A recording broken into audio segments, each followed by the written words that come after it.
The OSI data link layer. This is the layer at which computers communicate directly over the physical media. Essentially, it's where the rubber meets the road. In this nugget, we're going to define a MAC address. Then we're going to find out how the MAC address discovery works. We're going to outline the processes involved in CSMA-CD, and we'll end up with a discussion on duplex modes. In defining a MAC address, I'm going to start by showing you what MAC stands for. We find it here. It stands for Media Access Control.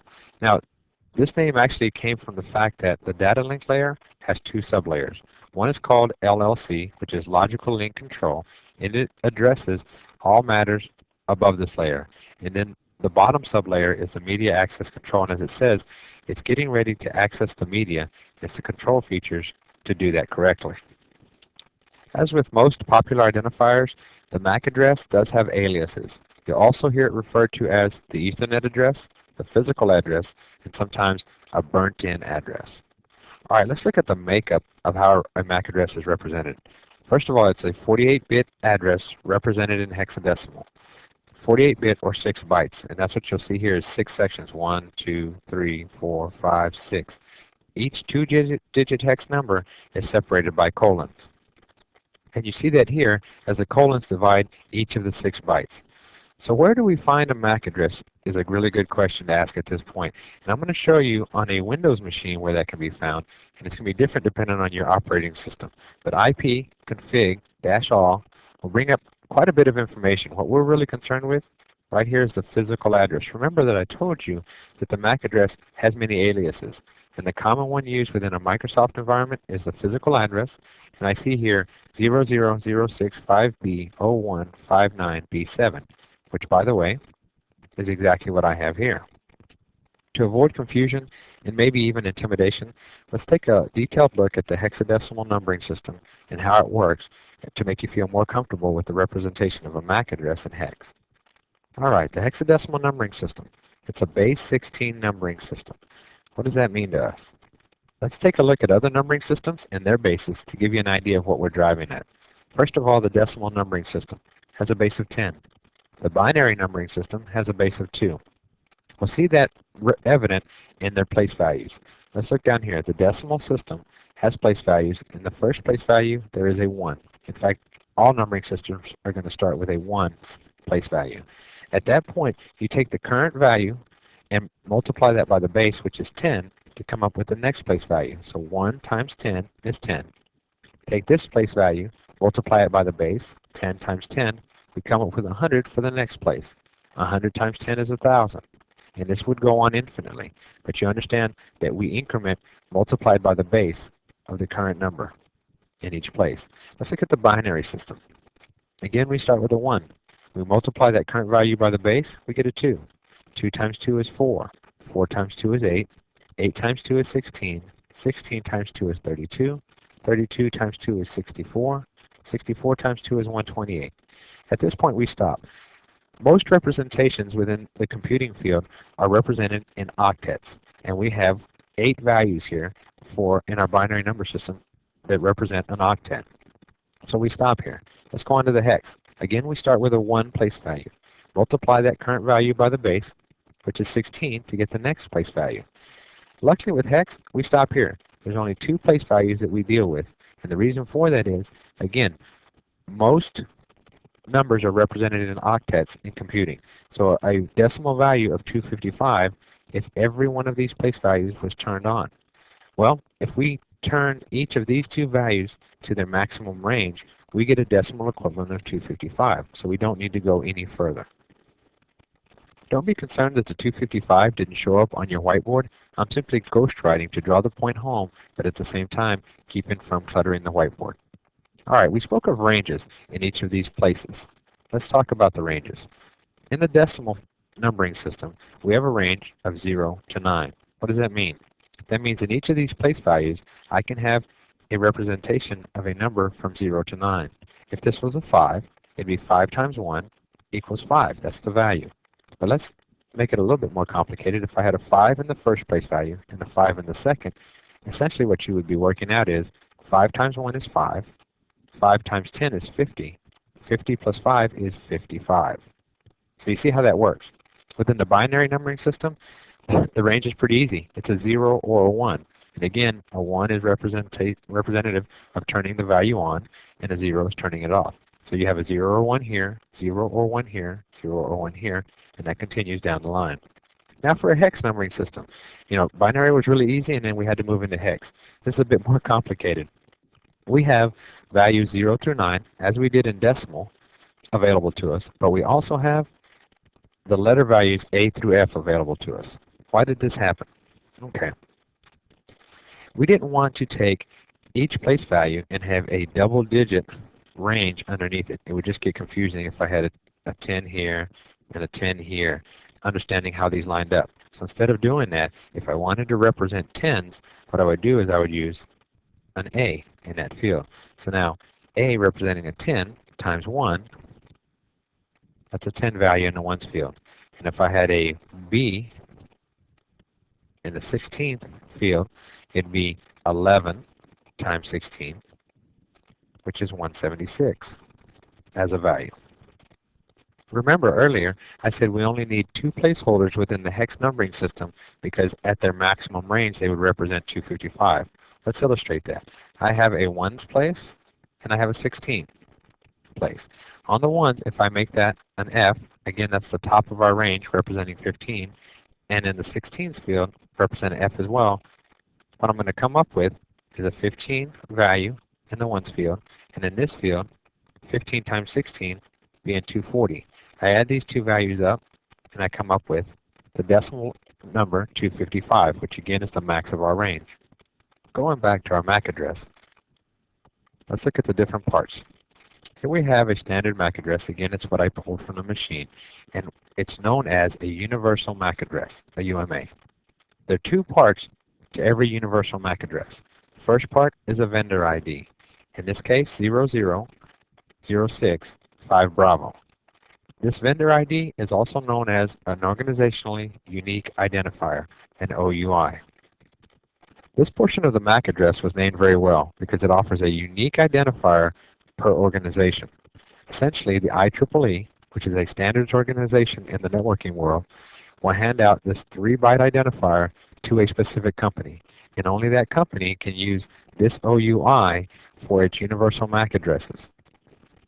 At this point, let's go to a very cool website. It's an IEEE website, and it enables us to look up OUIs.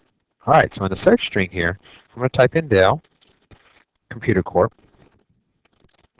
and let's see what we come up with. All right, the first entry, 00065B, which, by the way, is the OUI we're dealing with that I pulled off of this machine. So that tells you that this network interface card was produced by Dell. Let's do another one. This time, a little bit different though. Instead of typing in the company name here, I'm going to type in an OUI, 00000 Charlie, and let's see what we return. Exactly what we thought. You hear this in most classes and in most literature as being the OUI for Cisco, 00000 Charlie, and indeed it is. Cisco systems right here. But take some caution because if we come back and we type in Cisco at this point, look, we have many OUIs to choose from. So if you're sniffing a network and you see a network interface of a Cisco router and you expect 00000 Charlie, but you actually get 000142, don't be alarmed. There's nothing wrong with your sniffer, and there's no duplicate addresses on the network or anything like that. There is a myriad of OUIs that are available to Cisco systems. But remember, if you do see something strange, you can come to this website, type in Cisco, and find and correlate that OUI to the company. All right, let's go back to our whiteboard. We discussed the first part of a MAC address. Now let's discuss the second. The second 3 bytes are vendor assigned. What does that mean? All right, as I have a company that is assigned an OUI, like Dell Computing was here, then after that, the next 3 bytes, they can assign any number combination here as long as it is unique for every network interface card. What does this allow them? Approximately 16 million combinations. So they can make 16 million different UMAs out of one vendor ID. Isn't that awesome? Something else to note here though. All computers, like N1 and N2, communicate via MAC address. This was mentioned in the network layer nugget. Even though they have IP addresses, so they can route a message from one part of a network over to another, especially over routers, Once you're either on a local area network or even a wide area network, the key here is that I have two computers talking directly to each other. The communication is accomplished via MAC address. So now you can understand the importance of understanding the MAC address. Let me throw a little twist at you though. I'm going to add another host to this network, N3. And N3 is going to have its own universal MAC address as well. Now, if N1 wants to communicate a message to N2 and N3 simultaneously, can it do that? Because so far all I have is these unique identifiers that they can talk to each other by. So it would mean that N1 would have to talk to N2, pass the information, close that connection, and then talk to N3, pass the information, and close the connection. Fortunately, this isn't true. Let's look at why. There are different types of MAC addresses. The first is a unicast, and what we've covered so far. Its definition being a unique MAC address to one node. The next type we have is a multicast. This is a group of, but not all, nodes on the subnet. So in other words, on our last diagram, actually I'm going to add one more node to our diagram that we're going to work with down here. If N1 wants to communicate to N2 and N3, but not N4, one specific message, what they will do is become a part of the same multicast group. It's a specific identifier at the MAC address level that will send out one packet to both of these entities at the same time. Now the specifics on the numbering and the hex values within that MAC address are beyond the scope of the CCNA, but it's very interesting reading if you want to go forward with that. All right, and the third type is a broadcast. This simply is a message going out to all nodes on the subnet. So if N1 sends out a broadcast, and the broadcast hex value at the MAC address is all Fs in each of the 6 bytes, it will get out to N2, N3, and N4 with one transmission. You can imagine then the bandwidth savings that multicast and broadcast offer over simply having a unicast option only. So far, we've defined the MAC address. Now we're going to move into MAC discovery using a tool known as ARP. ARP stands for Address Resolution Protocol. I just love how intuitive the names are so far. You know, it's not true in all of networking. A lot of these acronyms don't give you a good hint as to what the protocol is doing, but in the case of ARP, it's resolving address problems. So let's take a look first at the datagram. We're going to have a data link header because we're talking about a piece of information that's at the data link layer.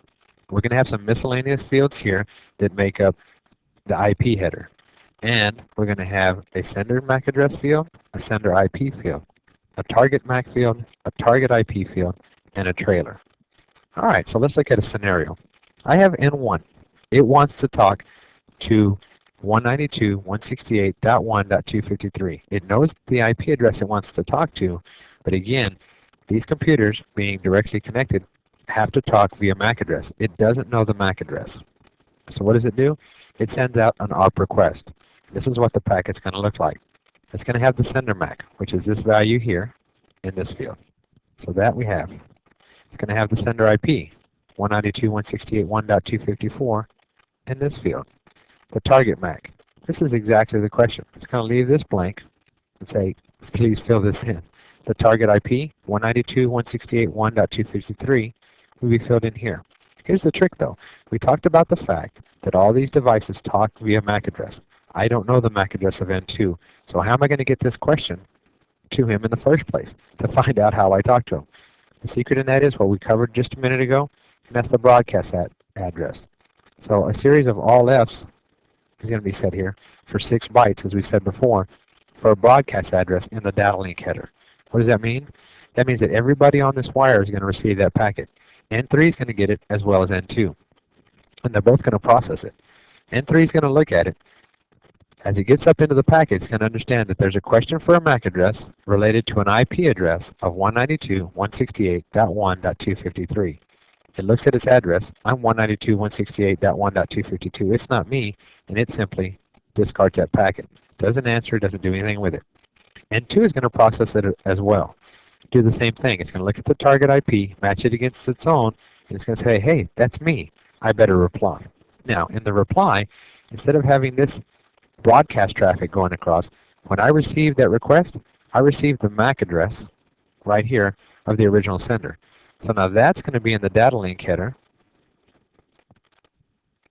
for the destination, and it goes on, but it's simply this MAC address. So now I'm having unicast type of traffic from N2 to N1. In the sender's MAC address, this is where we're going to put the answer to our question, because N2 is now the sender, where it was the target before. So it puts its MAC address here, puts its IP address here. The target MAC and target IP are those of N1. And you note that every field is filled now, and it sends this ARP reply to N1. Now that the MAC discovery is complete, I'm able to take step 3 here and deliver the original datagram that I wanted to send to N2.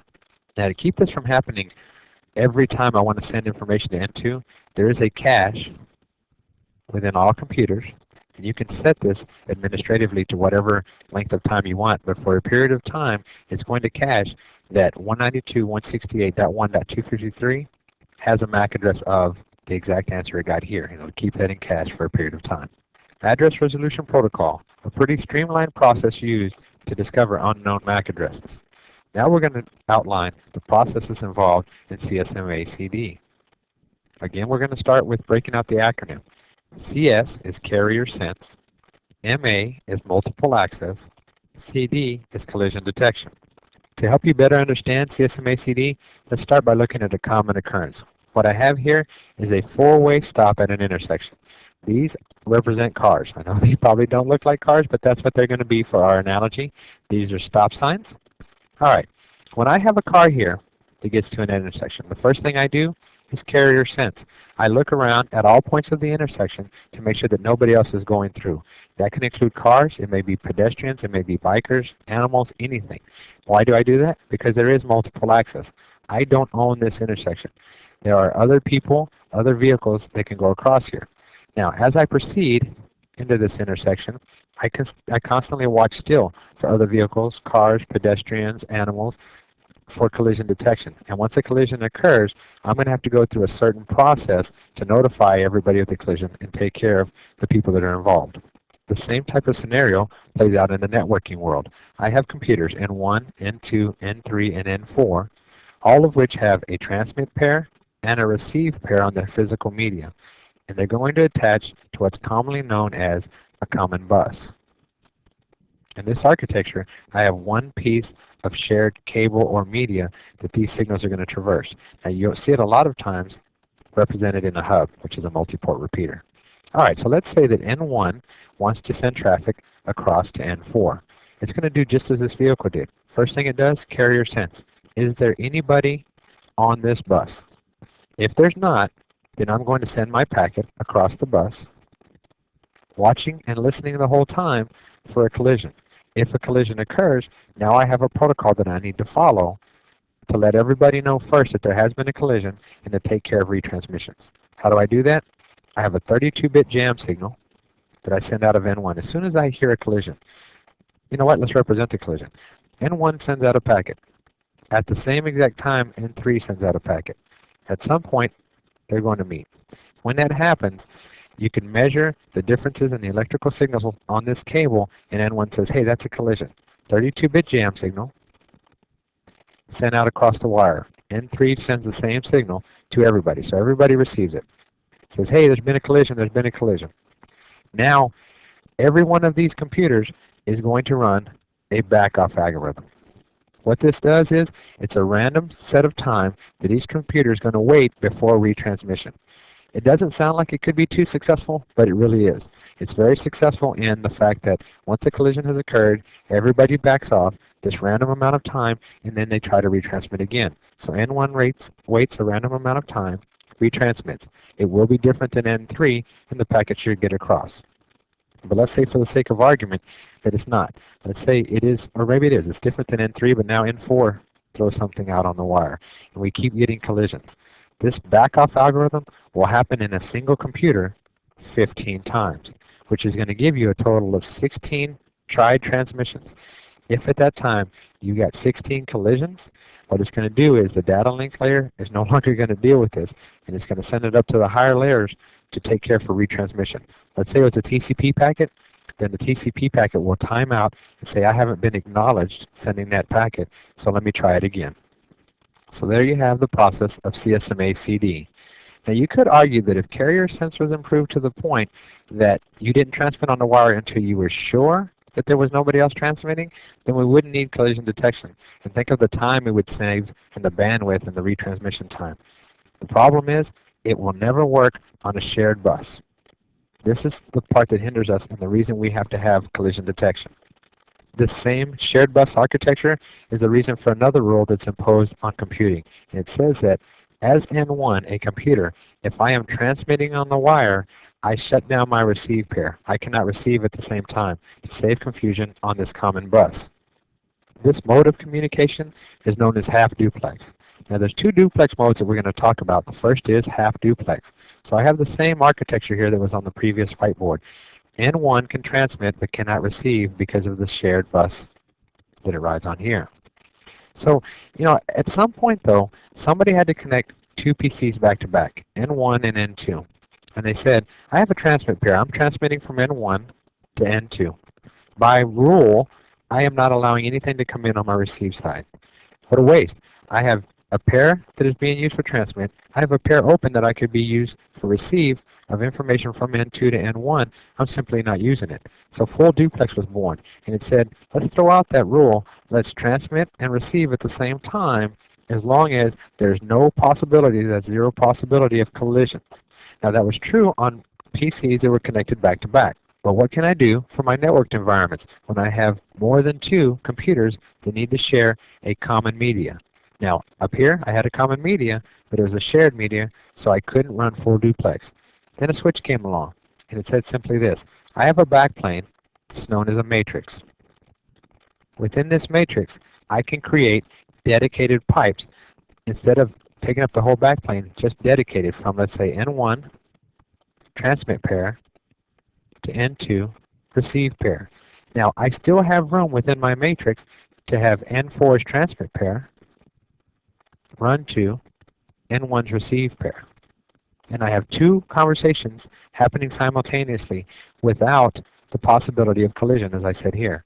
So let's see what that does to CSMA CD. This is our shared bus algorithm that we need for collisions. First of all, carrier sense.